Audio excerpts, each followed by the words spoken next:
Although the following review and retrospective is very much in keeping with a lot of the other episodes that we do here on To the 90s and Beyond, because the film I'm going to be talking about today, Jurassic World Rebirth, is a fairly new film, I do want to caution you that we will go into some spoilers. I'm not going to spoil everything, but there are some character beats, character moments, and things that develop in the course of the film that you should probably not know going into the film if you want to have all the surprises. So I just want to give you a fair warning. If you haven't seen the film yet, you might want to go see the film first if you're interested in it, and then listen to the review. But if you're not interested in the film at all and just like listening to the review, then be my guest. Thank you, everyone. And now on with the show.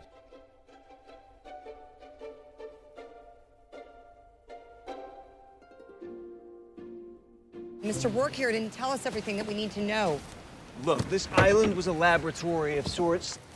They conducted experimental work here. What kind of experiments? Crossbreeding of species, engineered entertainments, they call them. Genetically altered freaks? Any that were malformed or just too damn hard for anybody to look at, they left them here.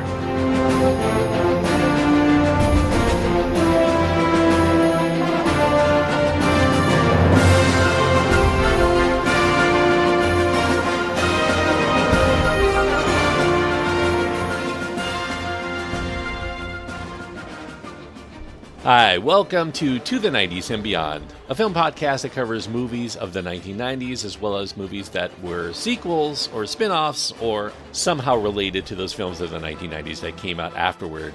My name is Vince Leo. I am the author of the film review website Quipster.net.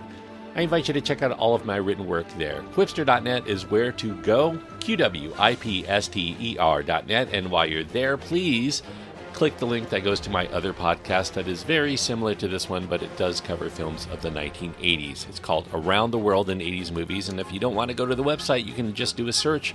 Whatever platform you're listening to this on, you could probably find it. Around the World in 80s Movies is the name.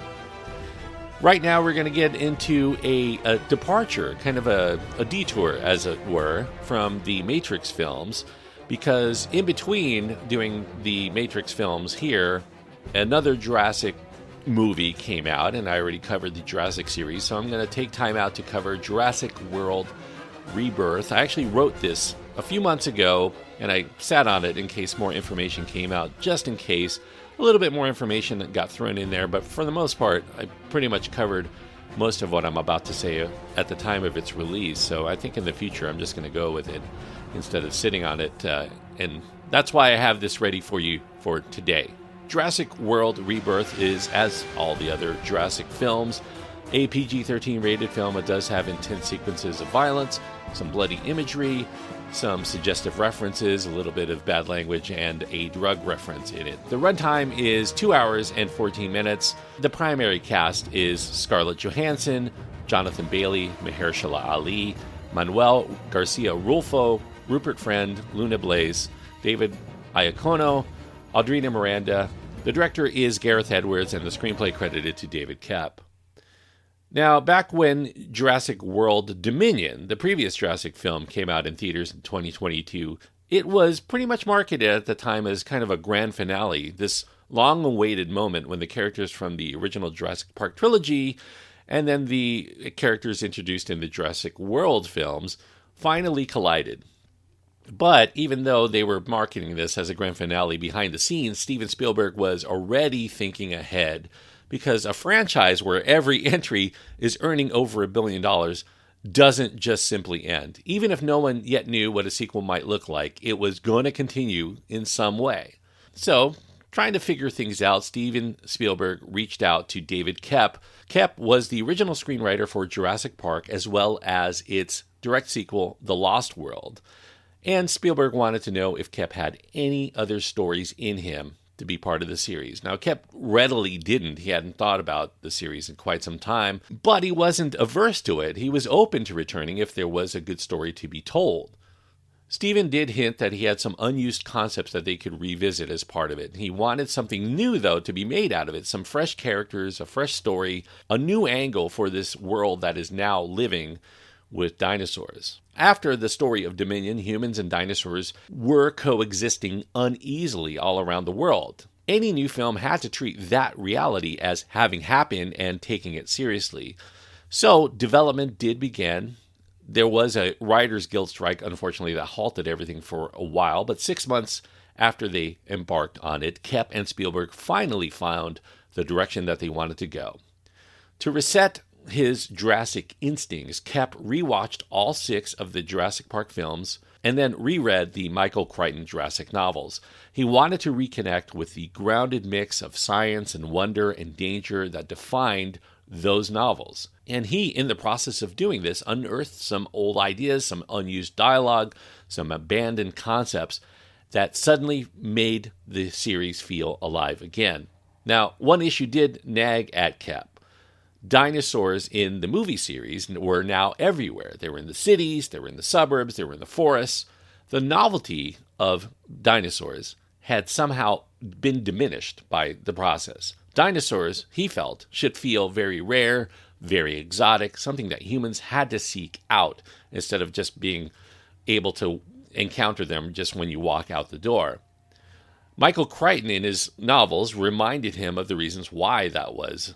Dinosaurs required environments resembling their ancient world. Environments that were hot, humid, oxygen-rich, especially like the regions near Earth's equator. They couldn't realistically survive in places like New York as it exists today. Crichton himself had originally tried to create a screenplay sequel to his Jurassic novels.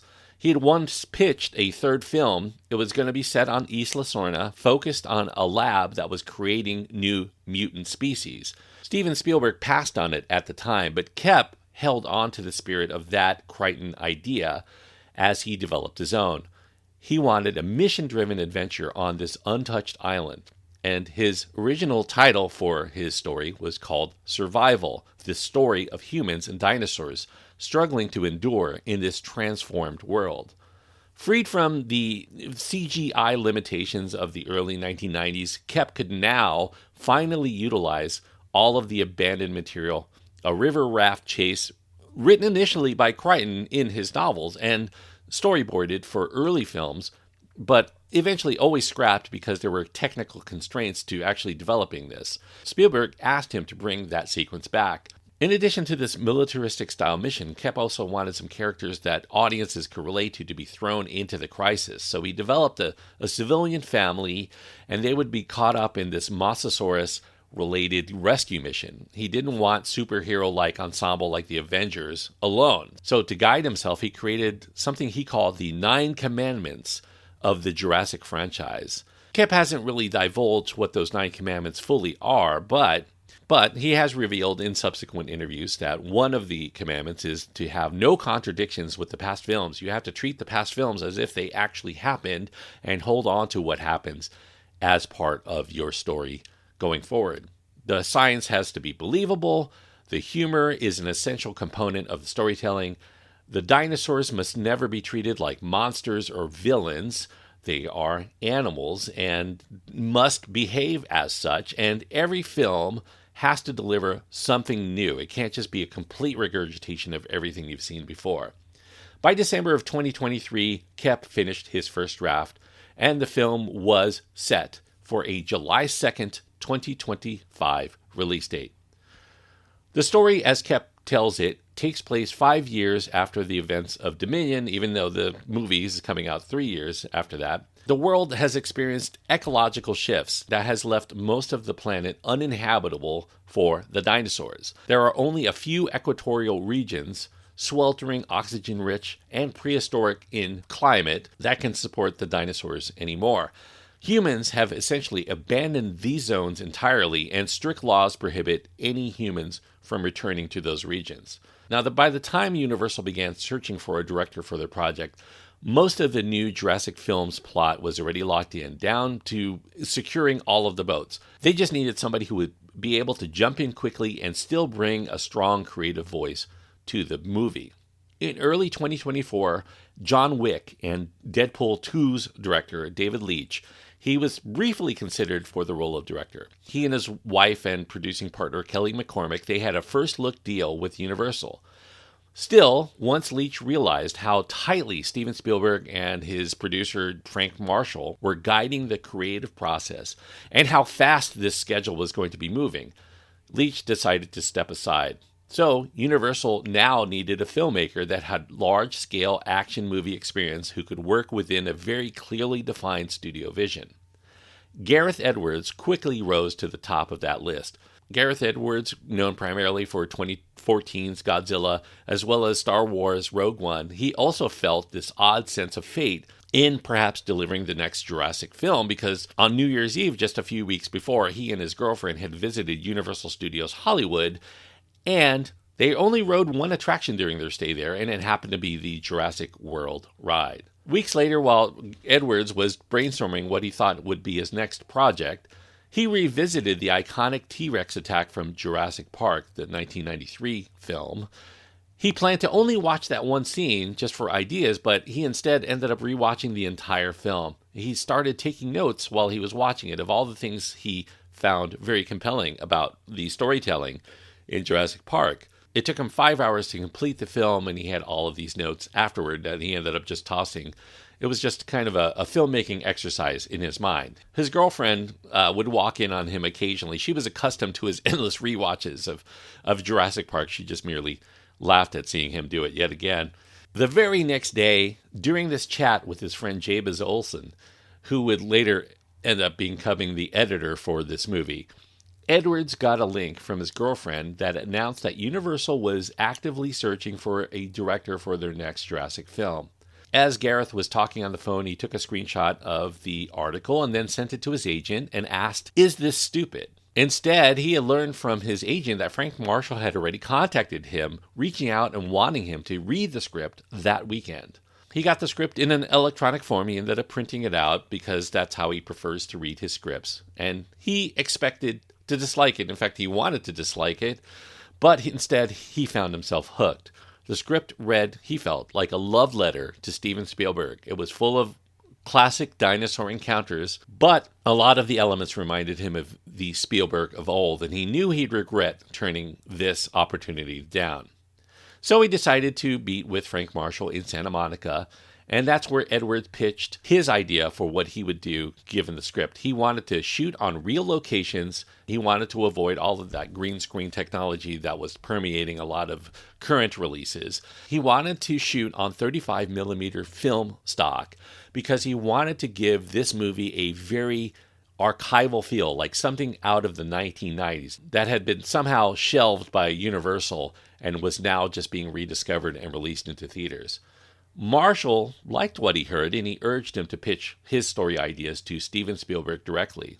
So the next day at Amblin, Steven Spielberg's production house, Spielberg listened, and he ended up loving all of these ideas. So he decided to organize a Zoom call between Gareth Edwards and the screenwriter David Koepp, and over that call, the two bonded pretty much immediately because Koepp had a poster of King Kong in the background that Gareth Edwards happened to be a very big fan of the original King Kong from 1933. He also loved Ray Harryhausen. They started discussing all of Harryhausen's works and also classic monster cinema, their endless fascination and love for those films. So on Gareth Edwards' first official day as the director for the next Jurassic film, he met with Steven Spielberg, Frank Marshall, as well as a couple of Universal's top executives.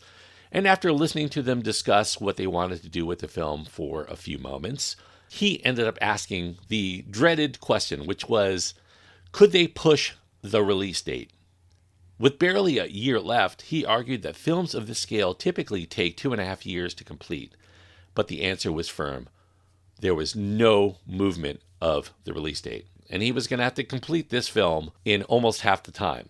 Edwards spent the next week at Amblin, and then the news broke publicly that he was officially director, and only later did he realize he'd never actually said yes. Somehow he was just caught up in the excitement, and it was just assumed that he was on board, which he was. For Gareth Edwards, the absolute pressure was not the size of this production. It was really, underneath it all, the one thing that he feared the most was disappointing Steven Spielberg.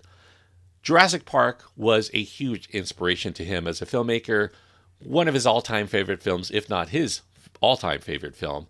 But Spielberg said it wasn't him that he needs to worry about disappointing. It was really David Koepp, because Koepp could be, during the filmmaking process, very demanding. Interestingly enough, Edwards felt that they really clicked on every level. He found Koepp very collaborative, very generous, unbelievably fast. If they ever needed like 30 seconds of new dialogue, Koepp could deliver it pretty much instantaneously. Edwards joked that Koepp was basically like ChatGPT, except that he could actually write and write well. Although he was initially hesitant to change anything that Koepp had been writing, Edwards was encouraged to be bold by Koepp.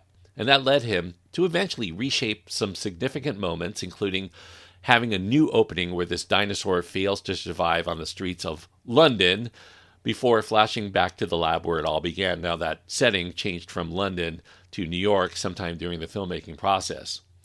As far as the cast goes, Scarlett Johansson was the first and only actor that was considered for the lead. Johansson is known for being a lifelong Jurassic Park fan. She saw the original movie at the age of 8 and became so obsessed that she wanted all kinds of Jurassic Park toys as a young girl. She asked for a Jurassic Park pup tent for Christmas and slept in it on top of her bed for nearly a year, much to her older sister's irritation. They shared a room, and she didn't like having to see that tent on her bed every day for so long. Every time a new Jurassic film was announced, she told her agents that she wanted in and they would try to work her in. But this time, she went directly to Steven Spielberg, admitting it was her lifelong dream, and she joked that she'd take any role, even a 5-minute cameo where she gets eaten immediately. Spielberg decided, well, let's make her the main star if she likes it so much, and he joked to others that Johansson probably would have killed him if they hadn't offered her something. By August of 2024, Universal had held high-level meetings to try to finalize the title of the next Jurassic film. Now, they felt that the Jurassic World banner had to be maintained in order for people to know that this was a continuation of Jurassic World, but they were debating really the subtitle of Survival. Steven Spielberg, Frank Marshall, and then the studio head and the marketing team all weighed in before landing on eventually Jurassic World Rebirth. This title would avoid clashing with a licensed game they already had in development called Jurassic Park Survival, and it would also signal to the public a fresh start for the series, as well as new characters and storylines. Gareth Edwards filled Rebirth with nods to the movies that shaped him. For instance, Rupert Friend's Martin Krebs character, who's kind of the villain of the story, he's modeled after the character called Carter Burke from the film Aliens. The D-Rex design, the main mutated dinosaur creature that becomes the big heavy during the film, the one everyone's afraid of, that drew inspiration not only from the original Alien, as well as the Rancor in Return of the Jedi, but he also incorporated elements of Chris Cunningham's eerie short called Rubber Johnny. Edwards instructed the visual effects supervisor, David Vickery, to imbue the D-Rex with a tragic soul, something akin to John Merrick in The Elephant Man, instead of this traditional movie monster. Dr. Loomis's glasses echo Richard Dreyfuss's Matt Hooper from Spielberg's Jaws, and a whole lot of Easter eggs. If you're a fan of Steven Spielberg's films, you will see a lot of similarities, some throwbacks to a lot of his earlier works. Now, when Edwards was reviewing this other dinosaur creature that was supposed to be more of a benign creature that they would use for marketing toys to kids, known as the Aqualops, he found that its head shape was somewhat awkward. There was something almost phallic about it, and he questioned whether something like that was going to be too cute or maybe too disturbing. But Spielberg insisted he needed the Aqualops. It had to stay. So they developed the Aqualops, named Dolores, to life. Dolores required 3 puppeteers to work in sync to capture her puppetry, as well as there was some CGI elements. There were a lot of different other models. Her snack of choice, red licorice, that was going to be a playful homage to E.T.'s love of Reese's Pieces in E.T. the Extraterrestrial. Edwards also found a theme to be very personal within the story because he saw a parallel between dinosaurs and movies. A lot of the Jurassic films really are commentaries on the making of films, and this was going to be no different. Because in essence, audiences, especially Jurassic audiences, always wanted something new, something scary, something bigger, but he also wanted the dinosaurs to feel like real animals. He didn't want to get into dinosaurs as some sort of super beings. So his directive to the effects team was very straightforward.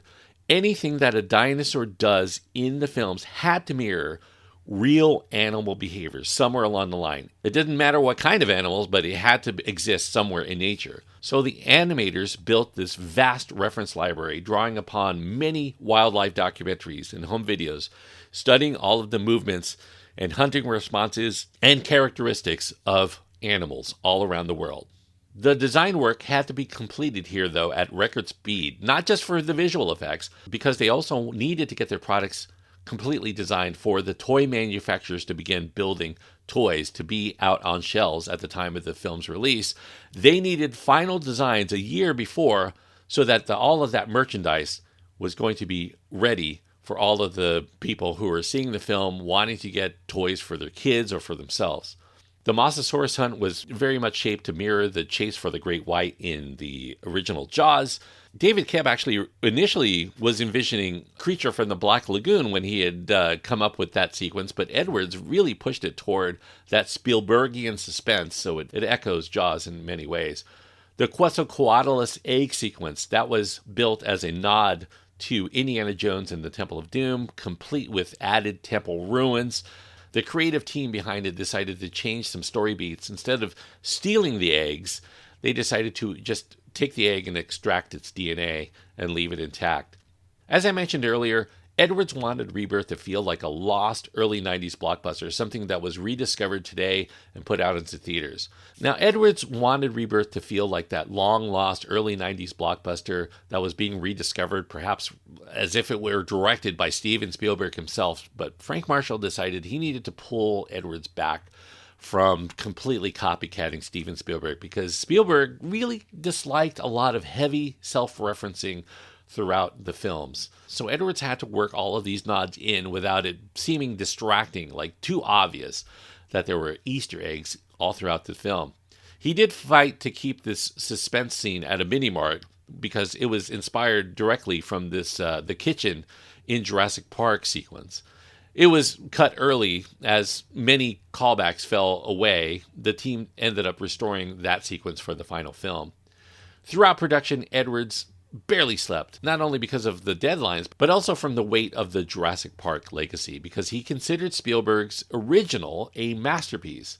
And with Steven Spielberg himself watching footage daily and calling Edwards to discuss it, sometimes for over an hour at a time, the pressure only intensified in Edwards' mind. But for Edwards, honoring the film that inspired him was really the core of what he wanted to do with Rebirth.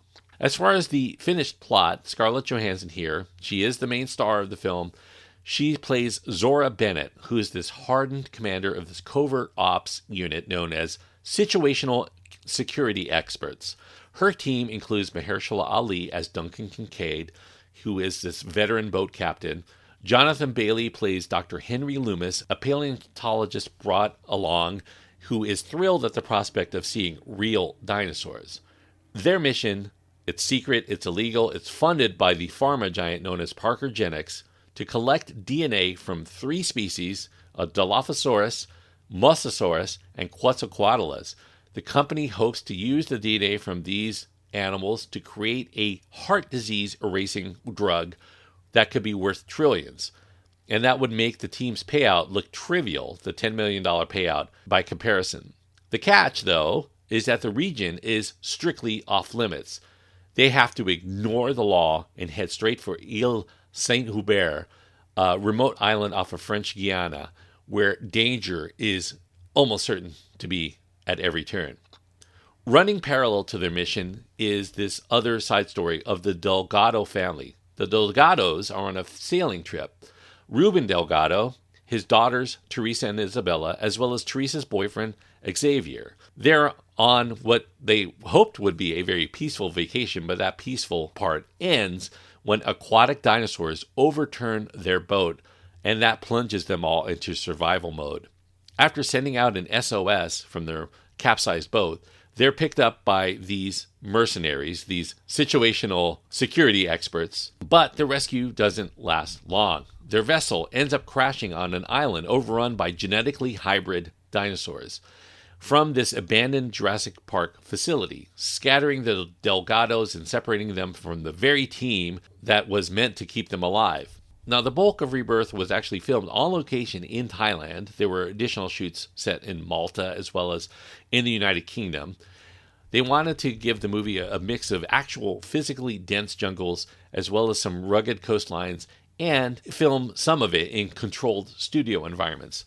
Thailand delivered all of the atmosphere they were looking for, but also some of the hazards that went along with it. The cast and crew had to deal with giant poisonous water snakes, not only on the set, but also in their hotel rooms. The hotel rooms sometimes were teeming with cockroaches. Mahershala Ali even discovered a few cockroaches on his pillows when he woke up in the morning, using his head for warmth. And because the production took place during monsoon season, the team battled nonstop rain, a lot of slick and muddy terrain, and weather that changed without warning. It made the shoot both physically draining as well as genuinely dangerous. So Gareth Edwards had this vision for this specific sequence in the film of a Titanosaurus reveal. He wanted it to be a breathtaking but also terrifying moment in this field of towering grass. Thailand's natural landscape lacked the right kind of grass he was looking for, so the team brought in this leading horticulturalist to try to cultivate the perfect variety of grass from scratch. Now, this was a painstaking effort, but when that scene finally appeared on screen, Gareth Edwards felt it absolutely paid off. Now, in David Koepp's early draft, his survival draft, which would become Rebirth, Ed Skrine's character, Bobby Atwater, was the one who was supposed to betray his teammates, including Krebs, at the end of the film, but Koepp later scrapped that twist and instead gave Atwater a much quicker exit. He gets eaten early in the story, and a lot of what he meant to do was attributed to Krebs. The first weeks of filming were especially rough for Scarlett Johansson because she wasn't sure she was right for the role. She started to have his self-doubts after long dialogue-free days spent trudging through Thailand's monsoon-soaked grasslands. One of the most challenging days for Johansson occurred during the river sequence in the mangroves, where all of the cast and crew had no access to bathrooms, and they were forced to go into the water itself to use the restroom. But still, Johansson pushed through. She worked very closely with the screenwriter Koepp to define her character of Zora Bennett. She imagined Bennett as this resilient survivor, somebody marked by loss but still very loyal and sharp and funny. But she was clear about one thing: Zora should not be part of some sort of love triangle in the film as it was originally set up. Johansson wanted her character to stand on her own, with room for playful chemistry with Dr. Loomis, but also without compromising her integrity or her professionalism. She wanted her to be very dedicated to her mission, and especially in her relationship with her longtime teammate Duncan. It should be completely platonic. There's a helicopter rescue sequence in the film that was originally storyboarded for some of the early Jurassic Park films from David Koepp's original ending, specifically for Jurassic World. It was the original ending that ended up getting replaced when Spielberg decided to incorporate dinosaurs on the mainland in San Diego for the finale. So the rescue concept originally drafted for that film was revived for Rebirth. The actors that play the Delgado family, along with David Iacono, they were brought together because they wanted these characters to have a genuine family dynamic. And they would be kept together, separated from the others, but kept together at all times to allow them to bond and feel like a real family and even bicker from time to time, on and off the set. The youngest of the actors, child actor Audrina Miranda, she initially didn't know that the project that she was going up for was Jurassic Park. It was just called an untitled Steven Spielberg film. Her agent had not revealed any of the details. In her first audition, she acted alongside this character named Dolores, who is portrayed by a live chicken. It wasn't until her second audition, she actually had 6 auditions over the course of 4 months. It wasn't until her second audition that she learned more about the role and that it was going to be part of the Jurassic series. And there she started having to demonstrate her physical acting skills as well as her ability to cry on command. David Iacono, he characterized his role as intentionally a blend of Ian Malcolm's dry humor from Jurassic Park, as well as Shaggy from Scooby-Doo's jittery energy. Rupert Friend, who plays Krebs in this film, the human baddie, I guess, he was excited to welcome his new baby during the course of the production, but his daughter ended up arriving 2 weeks early during what they were supposed to be filming, the final scene, so a stand-in replaced him as Krebs while Friend went to go be with his family during this very important time. The cast described Gareth Edwards as a calming and very approachable presence on the set, always open to new ideas all the way from pre-production into the shoot, and he encouraged his actors to always trust their instincts and explore their creativity. If they wanted to go off script, just let them do it. He would continue filming, and if a scene ended up straying off course, he would try to guide them back. He understood that not every moment was going to make the final cut. And while the actors very much valued this creative freedom, they also respected that Gareth Edwards had a very clear vision of what he wanted to achieve, and he also brought an infectious energy on set each day that made them want to do things his way in the end. Manuel Garcia Rulfo and Luna Blaze, they were very focused on what their characters' backstories should be. It wasn't going to be detailed on the screen, but they wanted them to have a history that would guide them and give them motivation for their characters. They had to explain the absence of the mother, that there was some sort of split in the family, and that would cause some strained family dynamics. With Ruben Garcia Rulfo's character hoping to reconnect with his daughters that he doesn't get to see as often as he did when they were younger. Now, while they were all filming in the jungle, Blaze embraced the local culture there of Thailand. She did a lot of Muay Thai classes and even competed in some matches. She faced an especially tough day one day while filming boat scenes in Malta's August heat while trying to manage her menstrual cycle. And that was especially challenging because she had to undergo constant water sprays. There were no working toilets either on the boat or nearby, and there was only one trash can on board. And that made it very difficult for her as well as everybody else, especially Mahershala Ali, who was just inundated with constant sweating. There's a small moment sometime during the film that implies that dinosaurs are actually mating, and there was a lot of debate about how to depict that in a very tasteful way. In Kep's early draft, he originally scripted it so that you would see that these two dinosaurs, there were 8 legs among them, 4 for each dinosaur. And then all of a sudden you would see only 6 visible on the ground. That would imply their actions you wouldn't see above their legs. But he considered that a pretty funny sight gag, but Spielberg and Marshall found it maybe a little too much, maybe too inappropriate for this film that they were striving for families. Initially, Kincaid, the Mahershala Ali character, he was supposed to die, but due to the accelerated production as well as the inability to later do reshoots, Universal insisted that they film an alternate ending in which Kincaid survives. So the director, Gareth Edwards, he crafted this very satisfying conclusion for this particular scenario, and ultimately, as he was editing, he realized he preferred the version in which Kincaid lives as opposed to the originally scripted death because he felt it added genuine surprise because he filmed it as if he was going to die, and he felt that the audiences were going to feel that his death was going to happen, and it was going to be a huge surprise that he ended up still alive at the end, very much capturing in Gareth Edwards' mind how E.T. unexpectedly returns to life at the end of E.T. During post-production, the editing team displayed a quote on the editing room door from Leonard Bernstein, and the quote from Bernstein was, "To achieve great things, 2 things are needed, a plan and not enough time." With this tight schedule, they had to trust their instincts implicitly and avoid trying to overthink anything. Just go with what they felt was right. There was a deleted scene that was outside this gas station intended to build tension and evoke a sense of being hunted. David Koepp suggested it was better to not disrupt the film's momentum in the third act, so that ended up on the cutting room floor. Even though Edwards liked the suspense, it just seemed to bog down the pacing and rhythm they were trying to achieve. More post-production work. Tim Nielsen, the sound designer, he creatively crafted the creature sounds for the film. He recorded his mother-in-law's pug, her dog, for the D-Rex, because her pug, he had this very labored way of breathing, as pugs tend to do, and he had an especially deep rasp, and that would be used for the D-Rex as a mutated dinosaur. He somehow wasn't built quite right, and he had this difficulty breathing. For Dolores, the Aqualops, they captured the sniffling purr of Nielsen's cat. His cat had a crushed windpipe from an accident earlier and had this very unique sound that became Dolores' signature happy noise, highlighting some real-world imperfections. Alexander Desplat, the composer, he composed the score for the film, his first time in the series.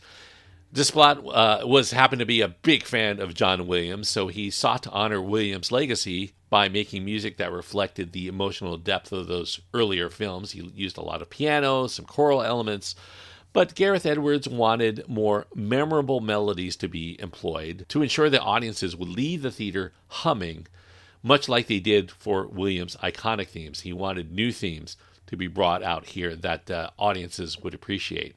As far as the visual effects, those were all very much rushed to try to meet that summer deadline, and that did result in some less than polished shots. They did the best they could in the time that they were allotted. After completing his initial cut, Gareth Edwards, as well as his editor, Jabez Olson, awaited their feedback from Steven Spielberg, and they didn't really have time to do traditional audience test screenings, so they just tested it among the cast and the crew as well as their family. For Edwards, creating this Jurassic movie for his childhood hero was a significant goal in his life, but it also came with that immense fear of being rejected. And despite Edwards usually having very much a lot of confidence when he needed to push back against producers and studio heads and studio execs to get his vision in play, he didn't think that he had the gravitas to overcome any suggestions that Spielberg might have. But fortunately for Edwards, Spielberg was very much in support of Edwards' creative choices. And the studio, with Spielberg backing Edwards' choices, rarely interfered, because they didn't want to go against Spielberg either. Spielberg, when he was in the editing room, advised him to keep everything as simple as possible. Cut out anything unnecessary. He wanted to be like a master chef that was serving just enough of a meal to satisfy audiences but not leave them overstuffed. He wanted them to leave the theaters wanting more, maybe come back for a rewatch and definitely come back for any future sequels. Edwards' preferred cut of the film, not counting end credits, was 1 hour and 59 minutes as of December 2024. But after they did those 2 test screenings, one for cast and crew and studio execs and one for all of their family and friends, the studio decided to request that the introduction into the film be trimmed because they wanted it to jump into the action much more quickly than what Edwards had intended.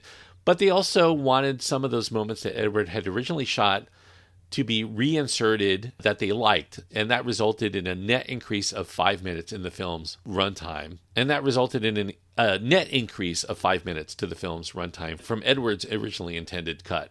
The trailer for Rebirth, that did spark some debate when it was released among scientists about the swimming Spinosaurus, because unlike the original portrayal of the Spinosaurus in Jurassic Park 3 as strictly a land predator, the latest movie shows that the Spinosaurus is gliding, swimming in the water. And this depiction was supported by some recent evidence that the Spinosaurus features a crocodile-like snout, a sail-like spine, and a paddle-like tail, which suggested that it was partially amphibious. So they decided to run with that. Thus, Hollywood's portrayal of dinosaurs might not be as inaccurate as a lot of the naysayers once believed.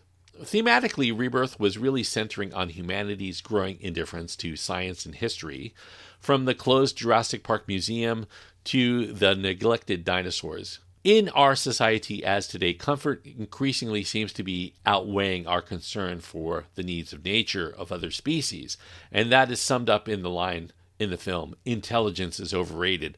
There is this belief among many people today that just do for self. Who cares about the world? So thematically, it's this notion that we need to treat nature and the creatures that we inhabit Earth with much more respect, or it's going to be our undoing. And that is a heady theme that I did enjoy from Rebirth. But as far as how I feel about the film, Well, I feel like the franchise itself is shifting its focus away from those iconic dinosaurs. These monstrous mutants, they continue to get trotted out in the series, moving toward more pure monster movie moments. It's filmmaking. It's certainly entertaining in its own fashion, but I feel like it's continuing that trend toward movies and not necessarily enough on the science that marked the original Jurassic Park film and Michael Crichton's original vision for his books. Scarlett Johansson and Mahershala Ali bring nice energy to what would be very flat characters without them.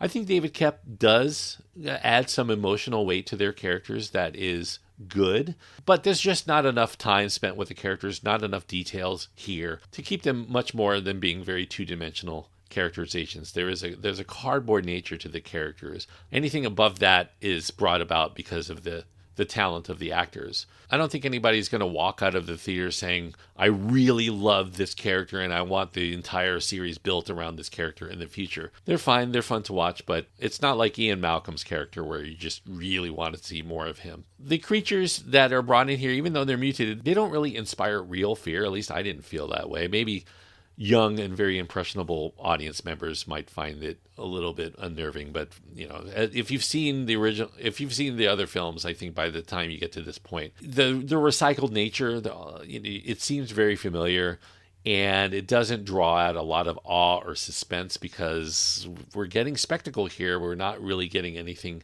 completely new. I think despite its title, Rebirth feels very much like deja vu. You have secret labs. We've seen this before. Overconfident security measures. We've seen it before. Rampaging dinosaurs.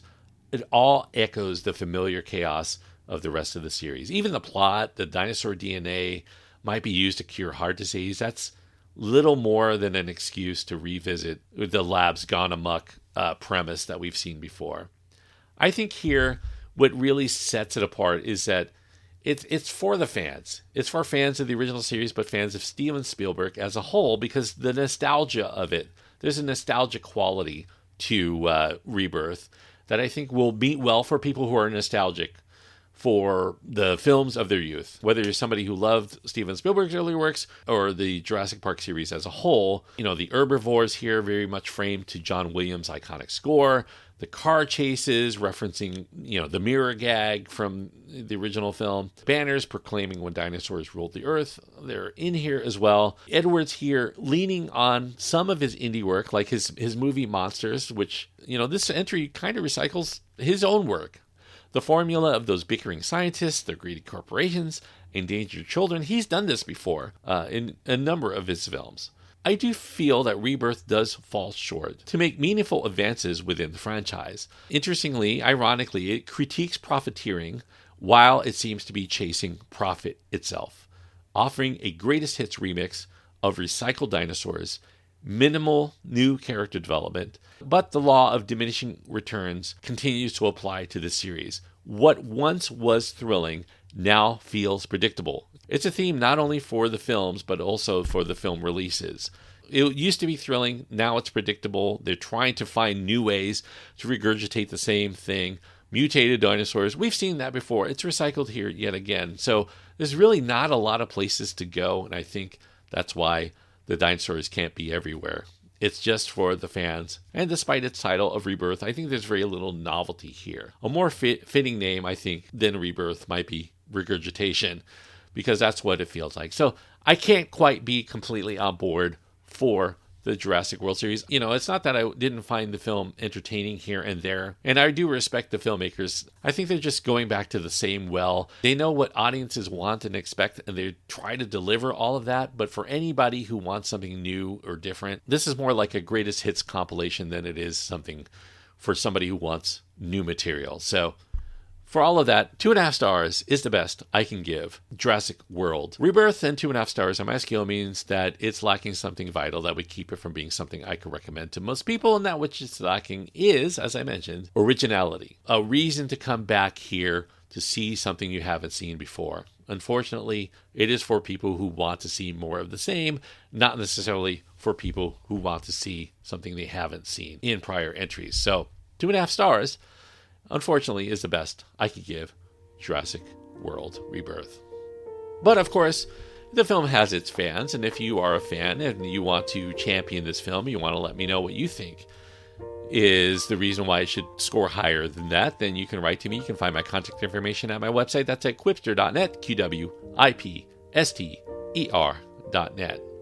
As I mentioned on my previous episode, the next film I'm going to be covering, we're going to get back into those Matrix films. I still haven't covered the Matrix Revolutions, so we're going to get into that for the next episode, assuming that no other franchises we've covered are going to be releasing any new films between now and when I finally release that episode. So Matrix Revolutions is what I'm going to be covering from 2003 on the next episode. So check that out if you haven't done so already.